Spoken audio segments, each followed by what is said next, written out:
Tú me hablabas de que amabas México, ¿no? Ujú. ¿Y qué es lo que te gusta más de México?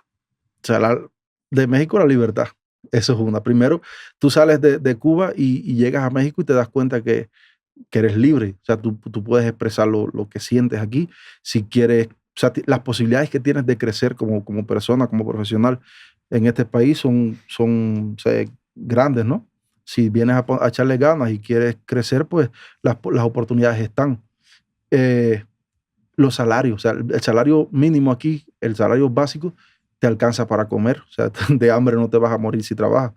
Y eso en Cuba no lo vas a ver. Aunque trabajes, aunque seas un profesional, no te va a alcanzar ni siquiera para comer. Y obviamente haces una comparación de Cuba con México, pues por mucho. Me quedo con México.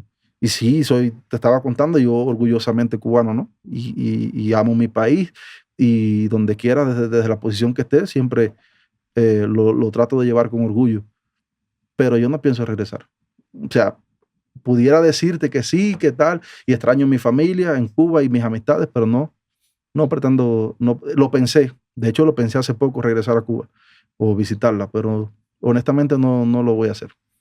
Y no tengo que venir tampoco aquí a México a decir que Cuba sí y que en Cuba esto es mejor que aquí y que no. O sea, porque pues, se supone que yo vengo saliendo, huyendo de una dictadura y que vengo huyendo de un país donde no me dejó crecer como persona, donde me frustró mi sueño, donde me reprimían, donde me maltrataban, donde me pasé hambre y necesidad, igual que mi familia. Entonces, no, Cuba no, México. O sea, que fue quien me abrió las puertas me ha permitido crecer como profesional, que me ha dado posibilidades que no tenía en Cuba. Entonces, para mí sí. De hecho, cuando pueda renunciar a la ciudadanía cubana y obtener la mexicana, lo voy a hacer, sin dudarlo. No, aquí aparte se te recibió bien, ¿no? Sí, de hecho. O sea, conoce gente buena y mala como en todas las partes del mundo, pero la mayoría de las personas que yo conocía aquí para mí han sido muy buenas. Y tengo muy, muy buenas amistades aquí en México que han sido como mi familia. Honestamente, no hay muchos inmigrantes que sufren, ¿no? Situaciones incómodas cuando salen de sus países aquí en México y tal.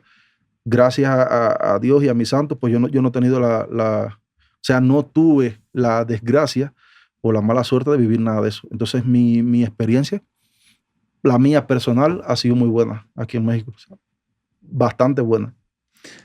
Tengo algunas preguntas más. La primera es, ¿cómo es la imagen de Fidel Castro en Cuba? Nadie lo soporta. O sea, los pocos comunistas, te digo, que son la minoría, los que le tienen miedo al gobierno y tratan de defender las ideologías, son los que, mira, si vamos, por ejemplo, también depende mucho de la edad.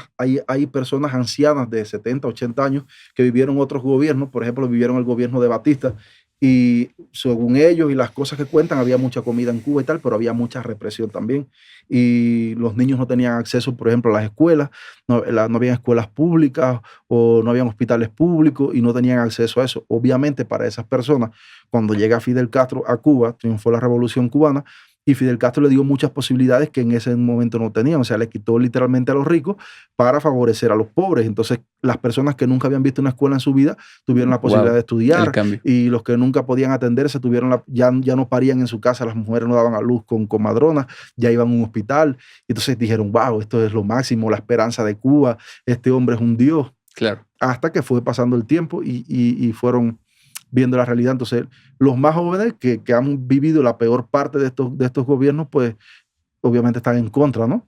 Siempre queda la minoría, que son esas personas mayores, y no todos, porque ya la mayoría ha abierto los ojos. O sea, ni siquiera ya los ancianos apoyan el comunismo. Pero si a una persona, o sea, joven, de menos de 40 años, por ahí, le dice Fidel Castro, no te puedo explicar dónde te van a mandar. Ok. Ya entiendo.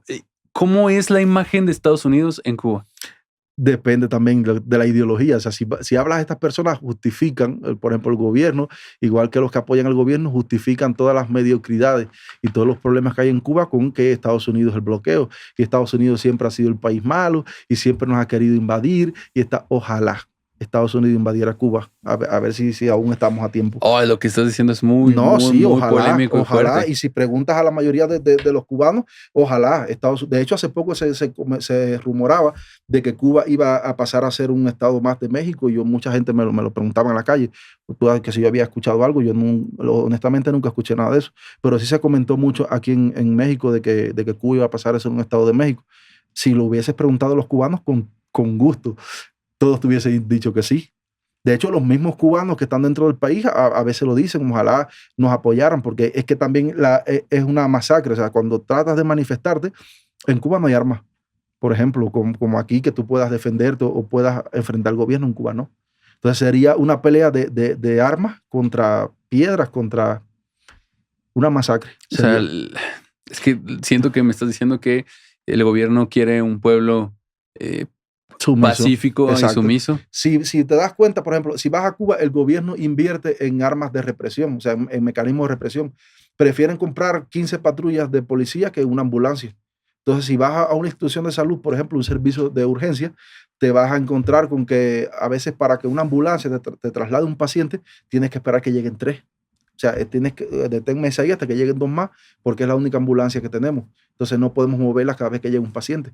Pero sin embargo, si sales a una esquina y dices patria y vida o abajo el comunismo, te llegan 9 patrullas nuevas, con policías.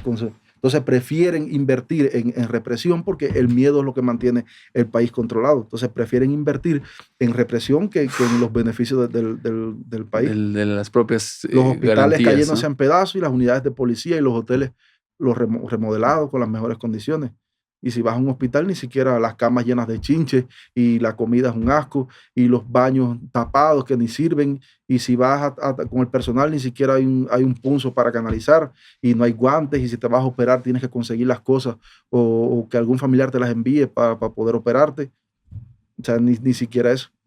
Que una de las cosas que Cuba siempre se daba en el pecho y especulaba ante el mundo era el sistema de salud en Cuba. Ya no puede. O sea, el sistema de salud de Cuba está en decadencia total.